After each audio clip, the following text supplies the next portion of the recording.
ابو لہب اور ابو جہل کون تھے؟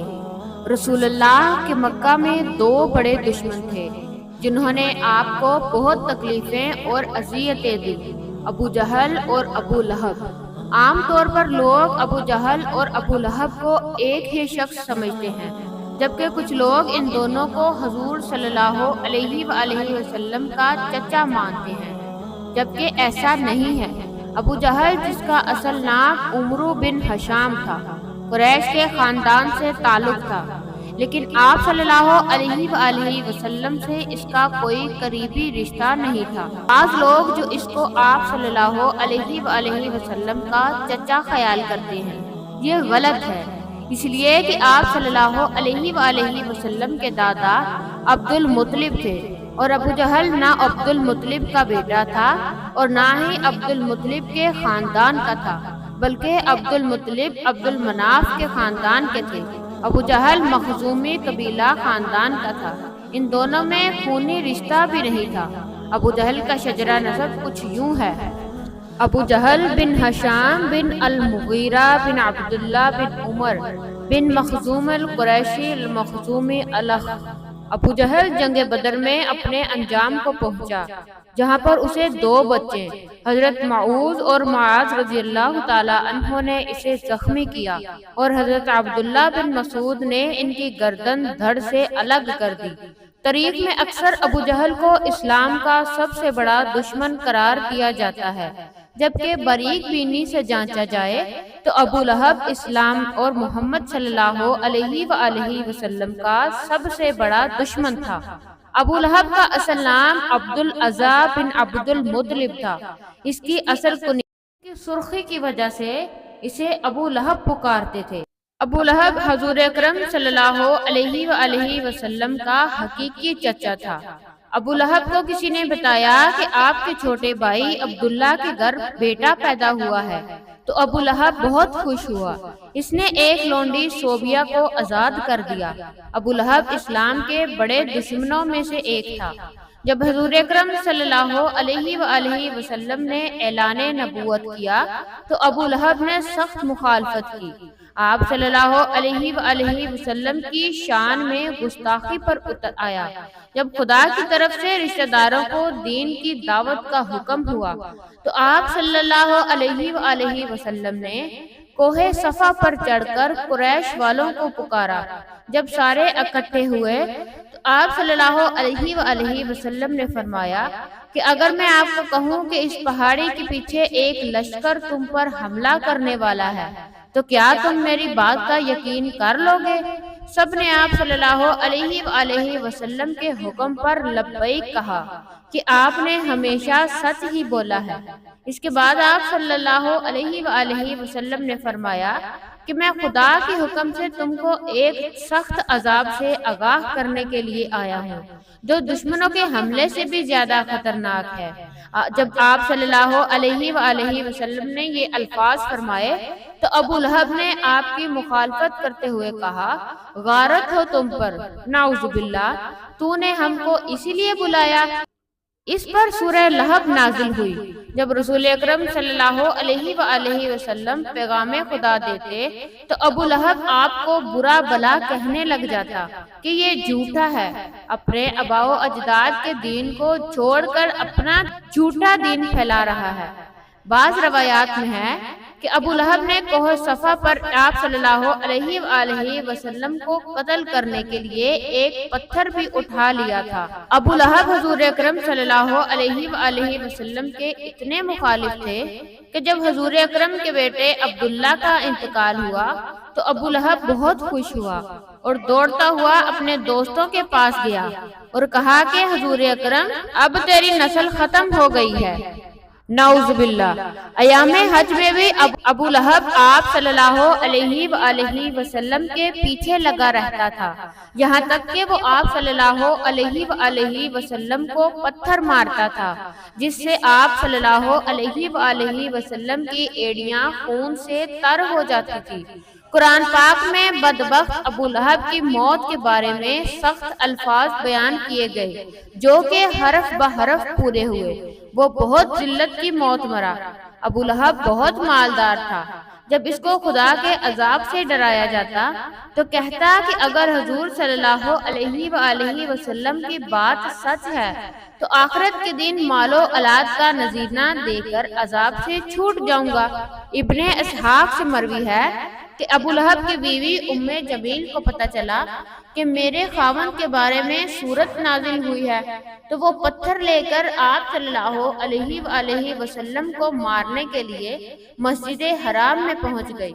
مسجد حرام میں حضرت محمد صلی اللہ علیہ وآلہ وسلم اپنے پیارے ساتھی حضرت ابوبکر صدیق رضی اللہ تعالی عنہ کے ساتھ آرام فرما رہے تھے تو اللہ تبارک و تعالی نے ام جمیل کی نظروں پر ایسا پردہ ڈالا اس کو صرف ابوبکر صدیق نہیں نظر آئے۔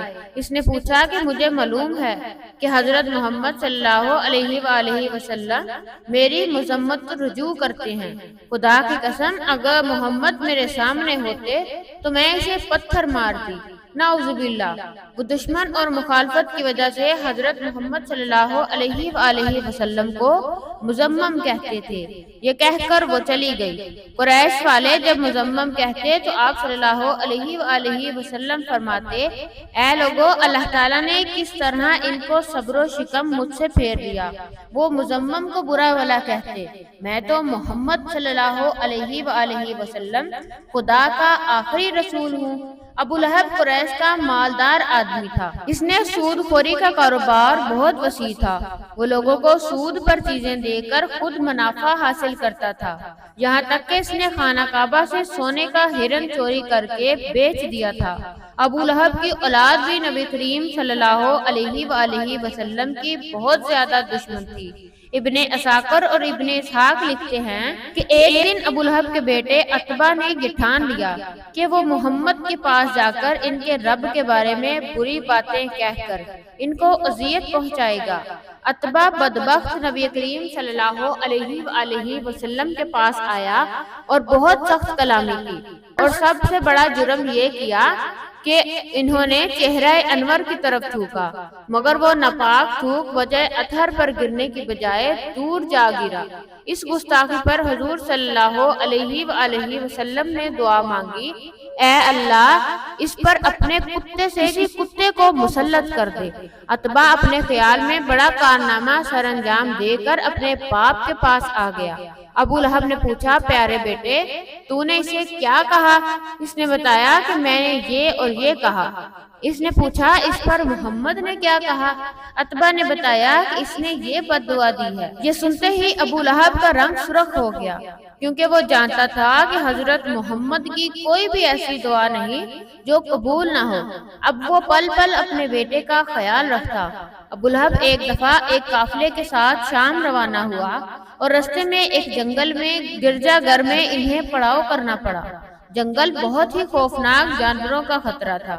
ابو لہب کو بار بار حضرت محمد کی بد دعا یاد آ رہی تھی۔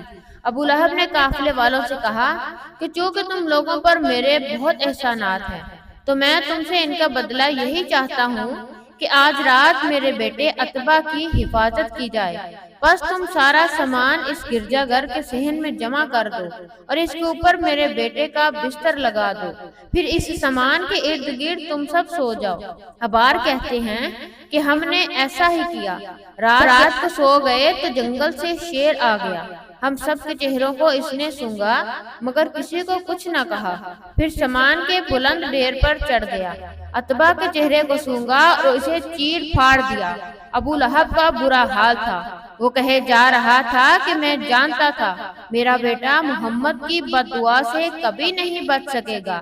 ناظرین گرامی، ابو لہب، اس کے بیٹے عتبہ اور اس کی بیوی کا انجام انتہائی دردناک اور عبرتناک ہوا، کیونکہ اللہ پاک نے سورہ لہب میں پہلے ہی ان کے لیے عذاب کا فیصلہ سنا دیا تھا۔ جنگ بدر کے 7 دن بعد ابو لہب چیچک کی بیماری میں مبتلا ہوا اور گل سڑ کر مر گیا۔ روایت ہے کہ اس کو ایک ریشے دار دانہ نکلا جو پھٹا اور پھر اس سے مزید دانے نکل آئے۔ اب ان دانوں سے جب بدبو پھیلنے لگی تو اس کی اولاد اور بیوی نے یہ فیصلہ کیا کہ ان کو اپنے گھر سے کسی ویران کھنڈر میں منتقل کر دیتے ہیں تاکہ یہ بیماری کسی اور میں منتقل نہ ہو۔ اس بیماری، بدبو اور اذیت میں 7 دن رہنے کے بعد ابو لہب جہنم واصل ہوا اور اس کی لاش 3 دن تک پڑی رہی، کوئی اس کے قریب تک نہ پھٹکا۔ لوگوں کو یہ ڈر تھا کہ قریب جائے گا اسے چھوٹ کی وہی بیماری لگ جائے گی جس سے وہ مرا تھا۔ جب بدبو پھیل گئی تو لوگوں نے اس کے اہل و عیال کو آر دلائی۔ اس پر انہوں نے تانوں سے تنگ آ کر حبشیوں کو اجرت دے کر لاش اٹھوائی، جنہوں نے اسے لمبی لکڑیوں پر رکھ کر ایک گڑھا میں پھینکا اور اوپر سے دور کھڑے ہو کر یوں پتھر پھینکے جیسے اسے رجم کیا جا رہا ہو۔ اس کی بیوی ام جمیل کے نام سے معروف تھی اور ابو سفیان کی بہن تھی۔ اس کا نام عروہ بنت حرب تھا، وہ بھی ایڑیاں رگڑ رگڑ کر مری، اور اللہ تعالیٰ نے ارشاد فرمایا، اس کی گردن کی مونج کی رسی ڈال کر اسے جہنم میں پھینکا گیا۔ وہ اپنے قیمتی ہار پر فخر کیا کرتی تھی، ڈینگیں مارتی تھی کہ یہ قیمتی ہار بیچ کر محمد صلی اللہ علیہ وآلہ وسلم کی مخالفت میں لگا دوں گی۔ اللہ تعالیٰ نے اسی گردن میں وہ توق ڈالا جس سے شیطان بھی پناہ مانگتا تھا۔ اللہ تعالیٰ ہم سب کو اسلام پر چلنے کی توفیق عطا فرمائے، آمین یا رب العالمین۔